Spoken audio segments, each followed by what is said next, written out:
زمانہ قدیم کی دنیا خاموش اور پرسرار تھی۔ انسان اس وقت شہروں کی جدید شکل سے واقف نہ تھے۔ زیادہ تر بستیاں دریاؤں کے کناروں پر آباد ہوتی، جن کے ارد گرد کھیت، چھوٹے چھوٹے پہاڑ اور وسیع میدان ہوتے۔ اسی قدیم اور تاریخی ماحول میں ایک عظیم نبی کی آمد ہوئی، حضرت یونس علیہ السلام کی۔ السلام علیکم، امید کرتی ہوں آپ سب خیریت سے ہوں گے۔ تو جی، آج کی ویڈیو ہے اباؤٹ دا اسٹوری آف حضرت یونس علیہ السلام۔ حضرت یونس علیہ السلام کا تعلق بنی اسرائیل کے خاندان سے تھا، جو انبیاءوں کی سرزمین کہلاتا تھا۔ یہ وہ خاندان تھا جس میں ایک کے بعد ایک پیغمبر آیا، جو تورات، زبور کا حامل تھا۔ اسی نسل میں حضرت یونس علیہ السلام بھی ایک معزز، پاک اور روحانی ماحول میں پیدا ہوئے۔ ان کے بچپن کے حالات بہت سادہ مگر پاکیزہ اور پر نور تھے۔ ان کی شخصیت بچپن سے ہی عام لوگوں سے الگ نظر آتی تھی۔ وہ نرم دل، سچ بولنے والے، شکر گزار اور انتہائی بردبار تھے۔ ان پر بچپن سے ہی اللہ کے خاص رحمتیں تھیں۔ یونس علیہ السلام نے اپنا بچپن اپنے خاندان کی چھوٹی سی بستی میں گزارا۔ بستی کھجوروں اور انجیر کے درختوں سے بھری ہوئی تھی اور دور دراز تک زرخیز میدان پھیلے ہوئے تھے۔ لوگ زیادہ تر کھیتی باڑی، مویشی اور تجارت کرتے تھے۔ گاؤں کا ماحول سادہ تھا مگر اخلاقی لحاظ سے قوم اس پاکیزگی سے دور ہوتی جا رہی تھی جو ابراہیمی تعلیمات کا حصہ تھی۔ بت پرستی اور خواہشات کی غلامی آہستہ آہستہ قوم میں بڑھ رہی تھی۔ حضرت یونس علیہ السلام جوان ہوئے تو علم و حکمت میں پختگی پیدا ہوئی۔ وہ قوم کے حالات دیکھتے، ان کے اخلاقی زوال پر افسوس کرتے اور اللہ کے ذکر میں ڈوب جاتے۔ یہی وہ وقت تھا جب اللہ کی طرف سے ان پر رحمت آئی اور انہیں نبوت عطا کی گئی۔ وہی ان پر نازل ہوئی، دل کے نور سے ان کو بھر دیا اور وہ جان گئے کہ اب ان کی زندگی اللہ کے پیغام کو پہنچانے کے لیے ہے۔ اللہ نے انہیں جس قوم کی طرف بھیجا وہ تھی قوم نینوا، جو آج کے عراق کے شہر موصل کے قریب آباد تھی۔ یہ قوم تعداد میں بہت بڑی تھی۔ روایات میں ہے کہ 1 لاکھ سے زیادہ لوگ آباد تھے۔ وہ مال و دولت میں خوشحال، زمین میں زرخیر، تجارت میں مضبوط تھے، مگر روحانی لحاظ سے تاریخ میں ڈوب چکے تھے۔ بت پرستی، جھوٹ، ظلم، دھوکہ، فخر اور گناہوں میں مبتلا قوم اللہ کو بھول چکی تھی۔ یونس علیہ السلام اپنے رب کے حکم پر نینوا پہنچے۔ بستی کے دروازے بلند ستونوں کی طرف کھڑے تھے، ارد گرد کھیت لہرا رہا تھے اور شہر کے درمیان بڑا بازار آباد تھا، مگر بازار میں گزرنے والے لوگوں کی زبانوں پر جھوٹ، دلوں میں حسد اور کردار میں دنیا پرستی صاف ظاہر تھی۔ یونس علیہ السلام نے نہایت نرمی، حکمت اور اخلاق کے ساتھ اپنی قوم کو اللہ کی طرف دعوت دینا شروع کی۔ وہ انہیں بتاتے کہ اللہ کے سوا کوئی معبود نہیں، وہی رزق دیتا ہے، وہی زندگی اور موت کا مالک ہے۔ وہ انہیں سمجھاتے کہ بت محض پتھر اور مٹی کے بنے ہوئے ہیں، بے جان وجود ہیں جو نہ فائدہ دے سکتے ہیں نہ نقصان۔ لیکن قوم کے کان ان کی باتوں پر بند تھے۔ وہ اپنی روایات، اپنے باپ دادا کی غلط دین اور اپنی خواہشات میں کھوئے ہوئے تھے۔ یونس علیہ السلام نے دن رات محنت کی، کبھی بازار میں، کبھی کھیتوں کے پاس، کبھی گھروں میں جاتے، کھڑے ہوتے، لوگوں کو سمجھاتے کہ دنیا فانی ہے، اصل زندگی آخرت کی ہے، مگر رد عمل سخت اور تکلیف دہ تھا۔ قوم کے سردار طنز کرتے، مذاق اڑاتے، تانے دیتے، کہتے کہ ہم ایک انسان کی بات کیوں مانیں، کچھ کہتے یہ تو ہم جیسے انسان ہیں، ان کا ہمیں کیا حق ہے کہ ہمیں روکے ٹوکے۔ یونس علیہ السلام کا دل دوبارہ ٹوٹا، مگر وہ صبر سے پیغام پہنچاتے رہتے۔ سال گزر گئے، ان کی دعوت کا اثر بہت کم لوگوں پر ہونے لگا۔ وہ بار بار سمجھاتے، مگر قوم کی ہٹ درمی بڑھتی جاتی۔ آخر وہ وقت آیا جب یونس علیہ السلام نے قوم کو خبردار کیا کہ اگر وہ باز نہ آئے ان چیزوں سے تو اللہ کا عذاب انہیں اپنی لپیٹ میں لے لے گا۔ یہی وہ پیش خیمہ تھا جس نے پوری داستان کو ایک عظیم امتحان کی طرف موڑا۔ وقت گزرتا گیا اور یونس علیہ السلام کی دعوت کا اثر انتہائی محدود رہا۔ چند لوگ جو سچائی پر ایمان لے آئے وہ چھوٹے گروہ کی شکل میں الگ ہو گئے، لیکن اکثریت سخت دل اور غرور میں مصروف رہی۔ ان کے دلوں پر اللہ کی ہدایت کا اثر نہ ہوا، یہاں تک کہ سالوں کی نصیحت اور صبر کے باوجود قوم اپنے باتوں سے نہ ہٹی۔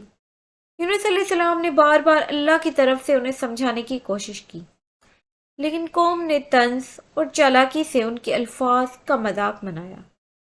یہ وہ لمحہ تھا جب یونس علیہ السلام نے محسوس کیا کہ قوم کی ہٹ دھرمی اتنی زیادہ ہے کہ اب ان کا یہ سب کرنا ان پہ کوئی بھی اثر نہیں کرے گا۔ دل پر غم اور دنیا کی فانی چیزوں کی فکر چھوڑ کر یونس علیہ السلام نے فیصلہ کیا کہ وہ قوم سے الگ ہو جائیں گے۔ یہی وہ لمحہ تھا جب ان کی جلد بازی نے امتحان کا آغاز کر دیا، کیونکہ اللہ کی اجازت کے بغیر کسی نبی کو قوم چھوڑنا صحیح نہیں ہوتا۔ پھر بھی وہ دل میں یہ سوچ کر نکلے کہ شاید قوم بدل جائے یا اللہ کا کچھ حکم ہوگا۔ وہ بستی سے باہر نکلے، راستے میں درختوں اور کھیتوں کے کنارے سے گزرتے، ہر قدم پر اپنی قوم کے لیے دعا کرتے رہتے۔ ان کا دل بھاری تھا اور روح میں گہرائی کے ساتھ صبر اور توکل موجود تھا۔ وہ دریا کے کنارے پہنچے جہاں ایک کشتی روانہ ہونے والی تھی۔ کشتی کا ماحول خطرناک تھا، لوگ سمندر میں طوفان کے آثار محسوس کر رہے تھے۔ لہریں بلند تھیں، ہوا کا زور تیز تھا اور کشتی ہر لمحہ ڈول رہی تھی۔ یہ وہی لمحہ تھا جب اللہ کی قدرت کا مظاہرہ ہونا شروع ہوا۔ لوگوں نے مشورہ کیا کہ کشتی کا وزن کم کیا جائے۔ انہوں نے قرآن اندازی کرنے کا فیصلہ کیا۔ جس شخص کو سمندر میں پھینکا جائے گا تاکہ کشتی محفوظ رہے وہ قرآن اندازی ہی بتائے گی۔ پہلا قرآن اندازی میں یونس علیہ السلام کا نام نکلا۔ لوگوں نے حیرت سے دیکھا اور دوبارہ ڈالا، پھر یونس تیسری بار، پھر یہی نام۔ یہ لمحہ اللہ کی طاقت اور فیصلے کی علامت تھا۔ یونس علیہ السلام نے سمجھ لیا کہ اللہ کی طرف سے ہے، ایک امتحان ہے، اور وہ خود سمندر میں کودنے کے لیے تیار ہو گئے۔ سمندر میں کودتے ہی طوفان اور لہریں عروج پر پہنچی۔ سمندر کے پانی کے دباؤ اور روشنی کی کمی نے ماحول کو خوفناک بنا دیا، لیکن اللہ نے ایک عظیم معجزہ دکھایا، ایک بہت بڑی مچھلی جو قرآن میں بھی اس کا نام مشہور ہے۔ اس نے یونس علیہ السلام کو بغیر کسی نقصان کے نگل لیا۔ مچھلی کے پیٹ میں یونس علیہ السلام مکمل تاریخی پانی کے نمی اور محدود جگہ میں تھے۔ یہ دنیا اور سمندر دونوں سے الگ ایک منفرد آزمائش تھی۔ وہ تین اندھیروں میں تھے، رات کا اندھیرا، سمندر کی تہہ کا اندھیرا اور مچھلی کے پیٹ کا اندھیرا۔ اس تاریخ میں یونس علیہ السلام نے اپنے رب کی طرف رجوع کیا۔ قرآن پاک میں آتا ہے، اور اس نے اندھیروں میں پکارا، اللہ کے سوا کوئی معبود نہیں، تو پاک ہے، میں واقعی ظالموں میں سے ہوں۔ اس دعا کی قبولیت نے یونس علیہ السلام کے لیے نجات کے دروازے کھول دیے، اور مچھلی کو حکم ملا کہ انہیں محفوظ ساحل پر چھوڑ دے۔ یہ حصہ قوم سے روانگی، سمندر میں طوفان، کشتی میں قرآن اندازی اور مچھلی کے پیٹ تک کے واقعات پر مشتمل تھا۔ اب جب یونس علیہ السلام مچھلی کے پیٹ میں آئے تو وہ مکمل اندھیروں میں تھے۔ یہ اندھیرا جیسے کہ میں نے بتایا 3 طرف سے تھا، رات کا اندھیرا، سمندر کی گہرائی کا اندھیرا اور مچھلی کے جسم کے اندر کا اندھیرا۔ وہ دنیا سے بالکل الگ، زمین اور پانی دونوں کی حدودوں سے باہر، اللہ کے قریب ترین مقام پر تھے۔ ان کے جسم پر پانی کا دباؤ اور گھٹن نے حالت کو انتہائی مشکل بنا دیا، مگر ان کے دل میں اللہ کا ذکر موجود تھا۔ یونس علیہ السلام نے مکمل عاجزی کے ساتھ اللہ کی طرف رجوع کیا۔ انہوں نے دل سے پکارا، لا الہ الا انت سبحانک انی کنت من الظالمین۔ یہ دعا صرف الفاظ نہیں تھے، بلکہ ان کے دل کا سچا اعتراف تھا کہ وہ اپنے فیصلے میں کمزور تھے، اللہ کے حکم کے بغیر قوم کو چھوڑ آئے اور وہ سب پر مکمل اللہ کے مدد پر یقین رکھتے ہیں۔ اللہ نے ان کی سچی توبہ قبول کی اور مچھلی کو حکم دیا کہ وہ یونس علیہ السلام کو محفوظ طریقے سے ساحل پر چھوڑ دے۔ یوں اللہ کے کرم سے مچھلی نے انہیں ایک محفوظ سنسان ساحل پر چھوڑ دیا، جہاں نہ انسانوں کا ہجوم، نہ خطرناک جانور، نہ اندھیرا۔ ساحل پر نکلنے کے بعد یونس علیہ السلام کا جسم بے حد کمزور اور تھکا ہوا تھا۔ سمندر کے پانی اور طوفان کی شدت نے ان کی طاقت ختم کر دی تھی، وہ چلنے کے قابل بھی نہیں تھے۔ ان کے ہاتھ، پیر زخمی اور جسم زردہ و کمزور ہو چکا تھا، لیکن اللہ نے انہیں یہ سبق سکھایا کہ مشکل ترین حالات میں بھی دعا اور صبر نجات کا ذریعہ ہے۔ اللہ نے وہاں ایک قدرتی معجزہ قائم کیا۔ ساحل کے قریب زمین پر اچانک ایک کدو کا درخت اگا۔ یہ درخت یونس علیہ السلام کے لیے چھاؤں فراہم کرتا، اس کے نرم پتوں سے دھوپ کا اثر کم ہوتا، اس کی خوشبو سے مچھلی اور خطرناک کیڑے دور رہتے۔ مزید یہ کہ اللہ نے انہیں خوراک میں مہیا کی۔ کچھ مفسرین کے مطابق ایک جنگلی ہرنی یا بکری روزانہ آتی اور یونس علیہ السلام کو دودھ پلاتی۔ ان کے لیے پانی بھی قریب ہی دستیاب تھا، یا تو بارش کا پانی یا ایک قدرتی چشمہ۔ یوں اللہ نے یونس علیہ السلام کو تنہا، کمزور اور زخمی حالت میں بھی مکمل سہولت اور حفاظت عطا کی۔ یونس علیہ السلام وہاں کئی دن رہے۔ روایات میں بتایا گیا ہے کہ وہ تقریباً 7 سے 20 دن تک اس ساحل پر تھے، یہاں تک کہ ان کے جسم کا مکمل طور پر صحتیاب ہو گیا، زخم بھر گئے، طاقت واپس آئی اور جسم دوبارہ مضبوط ہوئے۔ اس ٹائم تک وہ وہیں تھے۔ اس دوران وہ مکمل اللہ کی عبادت میں مشغول تھے، ہر لمحہ دعا، شکر اور توبہ کے ساتھ گزرتا۔ ان کے دل میں یہ یقین بڑھ گیا کہ اللہ کی مدد ہمیشہ سچائی اور عاجزی کرنے والوں کے ساتھ ہے۔ جب اللہ نے انہیں مکمل طور پر صحتیاب اور مضبوط کیا تو کدو کا درخت آہستہ آہستہ خشک ہونا شروع ہوا۔ یہ یونس علیہ السلام کے لیے ایک علامت تھی کہ اب ان کے لیے واپسی کا وقت آ گیا ہے۔ انہیں علم ہوا کہ جس قوم کے لیے وہ روتے اور دعا کرتے، اللہ نے ان کے دل میں تبدیلی کر دی ہے۔ یوں اللہ نے انہیں ایک نئی مقصد کے لیے تیار کیا، قوم کی طرف واپس جانا تاکہ توبہ کرنے والے لوگوں کے ساتھ رہ کر انہیں رہنمائی فرمائیں۔ اللہ نے یونس علیہ السلام کو صحت مند اور مضبوط کر دیا۔ ساحل پر کدو کی درخت نے سایہ دیا، خوراک اور پانی کی فراہمی ہوئی اور جسمانی طاقت بحال ہو گئی۔ یہ تمام نعمتیں اللہ کی رحمت اور کرم کا مظاہرہ تھی، تاکہ وہ دوبارہ اپنی قوم کی طرف روانہ ہو سکیں۔ یونس علیہ السلام نے دل میں عزم کیا کہ اب وہ واپس جائیں گے۔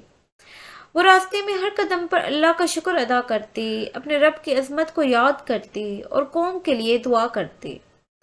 اب وہ پہلے کی طرح خوف زدہ یا مایوس نہیں تھے، بلکہ اللہ پر مکمل بھروسہ اور یقین کے ساتھ آگے بڑھ رہے تھے۔ جب وہ نینوا کے قریب پہنچے تو انہیں منظر حیرت انگیز لگا۔ شہر کے بلند دروازے کے باہر سب لوگ جمع تھے، گلیاں بھر گئی تھی، بچے، بوڑھے، خواتین سب دعائیں پڑھ رہے تھے، روتے جاگتے اور ہاتھ اٹھا کر اللہ سے مدد مانگ رہے تھے۔ یہ منظر یونس علیہ السلام کے دل میں اللہ کی قدرت کا عجیب نور ڈال گیا۔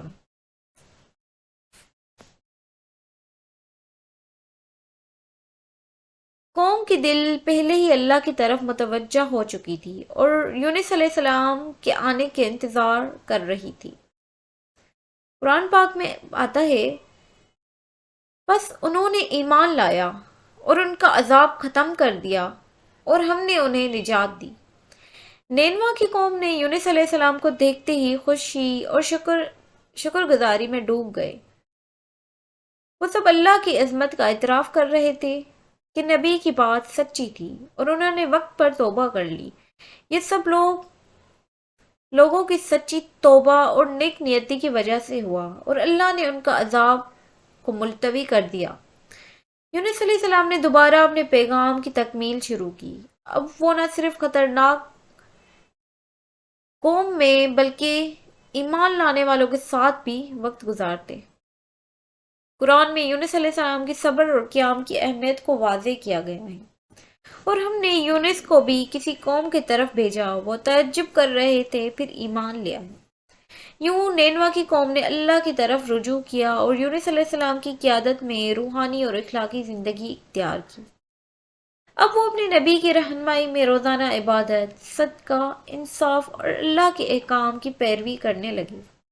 یونس علیہ السلام نے باقی زندگی اپنے قوم کی تربیت، نصیحت اور اللہ کے پیغام کو پہنچانے میں گزار دی۔ انہوں نے کبھی اپنے مقصد یا ایمان میں کمی نہیں آنے دی اور ہمیشہ اللہ کی طرف مدد کے لیے پکارتے۔ نینوا کی قوم نے اللہ کی طرف رجوع کیا اور سچے دل سے ایمان لائے۔ یونس علیہ السلام کی قیادت اور رہنمائی میں شہر کی زندگی ایک نئی روحانی شکل اختیار کر گئی۔ یہ قوم جو پہلے بتوں کی غلام تھی اور دنیاوی لذتوں میں غرق تھی، اب عبادت، اخلاق، عدل اور صدقے میں مشغول ہے۔ یونس علیہ السلام نے باقی زندگی اللہ کی عبادت اور قوم کی تربیت میں گزاری۔ وہ روزانہ قرآن کی تعلیم سے قبل اللہ کی قدرت اور ماضی کے انبیاء کی قصے بیان کرتے۔ وہ نہ صرف دینی تعلیم دیتے بلکہ اپنے کردار اور اخلاق سے قوم کو سکھاتے کہ کس طرح صبر، شکر، انصاف اور عاجزی کے ساتھ زندگی گزاری جا سکتی ہے۔ اس میں قرآن پاک میں آتا ہے، ہم نے یونس کو بھی کسی قوم کی طرف بھیجا، وہ تعجب کر رہے تھے پر ایمان لائے۔ یونس علیہ السلام کی زندگی کا سب سے بڑا سبق یہ تھا کہ صبر اور دعا ہمیشہ نجات کا ذریعہ ہے۔ ان کی ساری قوم کے لیے مثال یہ تھی کہ اللہ کی طرف رجوع، عاجزی اور ایمان سے سب کچھ ممکن ہے۔ انہیں اپنے آخری دنوں میں بھی لوگوں کی رہنمائی کا شوق تھا۔ وہ اپنے مریدوں اور ایمان والوں کو بتاتے کہ اللہ کے احکام کی پابندی، والدین کا احترام، غربا کی مدد اور عدل و انصاف زندگی کے بنیادی اصول ہیں۔ حضرت یونس علیہ السلام نے اپنی قوم کے درمیان کئی سال گزارے۔ ان کے اثرات اتنے پائیدار تھے کہ نینوا کی تمام آنے والی نسلیں ان کے اخلاق اور پیغام کی روشنی میں پروان چڑھیں۔ ان کی وفات کے وقت قوم پر ایمان، ادب اور اخلاقی اصول مضبوط ہو چکا تھا۔ اللہ نے اپنے محبوب نبی کی روح کو اپنے پاس بلا لیا اور یونس علیہ السلام کا انتقال ایک سچا، صابر اور اللہ کے قریب بندے کے طور پر ہوا۔ روایات میں بیان ہے کہ نینوا کے لوگ ان کی وفات کے بعد بھی ان کی نصیحتوں پر قائم رہے اور ان کے نام اور انبیاء کی تاریخ ہمیشہ یاد رکھی۔ حضرت یونس علیہ السلام کی زندگی کا سب سے بڑا پیغام یہ تھا، اللہ کی راہ میں صبر، عاجزی اور دعا سے ہر مشکل آسان ہو جاتی ہے اور اللہ اپنے بندوں پر کرم فرماتا ہے۔ امید کرتی ہوں آپ کو ویڈیو اچھی لگی ہوگی۔ Thank you for watching. جزاک اللہ۔